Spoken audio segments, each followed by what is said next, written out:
అధ్యక్ష, అన్నమయ్య జిల్లా రాయచోటిలో శ్రీ వీరభద్రేశ్వర స్వామి పేర్వాట ఉత్సవం మార్చి 4వ తారీఖున జరిగింది అధ్యక్ష. ఇందులో జరిగిన ఒక సంఘటన గురించి సభకు తెలియజేయడానికి నేనున్నా అధ్యక్ష.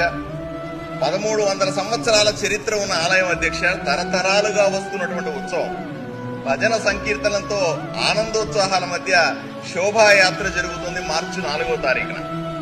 అక్కడ తానా జంక్షన్ కు వచ్చారు అధ్యక్ష. రాయచోటిలో అక్కడ మసీదులో నుంచి వచ్చినటువంటి అల్లరి మూకులు దాడి చేశారు శోభాయాత్ర మీద.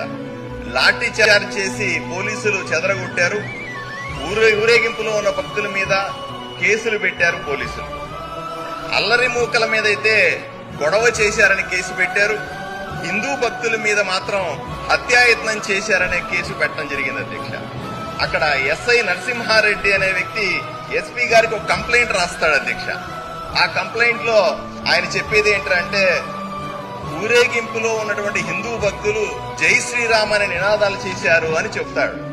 అయ్యా, రాష్ట్రంలో జై శ్రీరామ్ అనే నినాదం చేయడానికి పోలీస్ అనుమతి కావాలా అని నేను హోంమంత్రిని సూటిగా ప్రశ్నిస్తా ఉన్నా. అంతేకాదు అధ్యక్ష, ఆయన చెప్తాడు, ఏమండి ఇక్కడ నేను పోలీస్ అధికారుల చుట్టూ ఆర్ఎస్ఎస్ విహెచ్పి వంటి సంస్థలకు చెందిన కుర్రవాళ్లు వినకుండా రెచ్చగొట్టారు అని చెప్తాడు. అంతేకాకుండా నేను ఆయనకు ఒకటే అడుగుతాను అధ్యక్ష, ఆయనకు ఆర్ఎస్ఎస్ అన్నా సరే విహెచ్పి అంటే అర్థం తెలుసా అని అడుగుతా ఉన్నా. ఆర్ఎస్ఎస్ అంటే దేశం పట్ల గాని, జాతి పట్ల గాని, ధర్మం పట్ల గాని, ప్రజల పట్ల గాని నిరంతరం పనిచేసే దేశభక్త జాతీయవాద సంస్థల అధ్యక్ష. వీటిని చులకన చేసి కంప్లైంట్లో పెట్టడం, చులకనగా ఈ ఎఫ్ఐఆర్ లో చేర్చడాన్ని నేను తీవ్రంగా ఖండిస్తా ఉన్నాను అధ్యక్ష. దేశ సరిహద్దుల్లో సైనికుడు ఎలాగ ఉంటాడో దేశంలో ప్రతి గ్రామంలో, ప్రతి మండలంలో ఆర్ఎస్ఎస్ అనుబంధ సంస్థల కార్యకర్తలు అలా ఉంటారని గర్వంగా భావించే కార్యకర్తలం అధ్యక్ష మేమంతా. వీళ్ళని ఇంత చులకనగా చూడడం సరైన విషయం కాదు అని చెప్తాను అధ్యక్ష. స్పష్టంగా చెప్తుంటే అల్లరి మూకల నుంచి భక్తులను కాపాడలేని పోలీసులు తమ తప్పులు కప్పిపుచ్చుకోవడానికి ఇలా ఎవరిని బుజ్జగించడానికి కఠినమైన సెక్షన్లు పెట్టి హిందువుల మీద పోలీస్ కేసులు పెడుతున్నారు అని నేను సూటిగా ప్రశ్నిస్తా ఉన్నాను.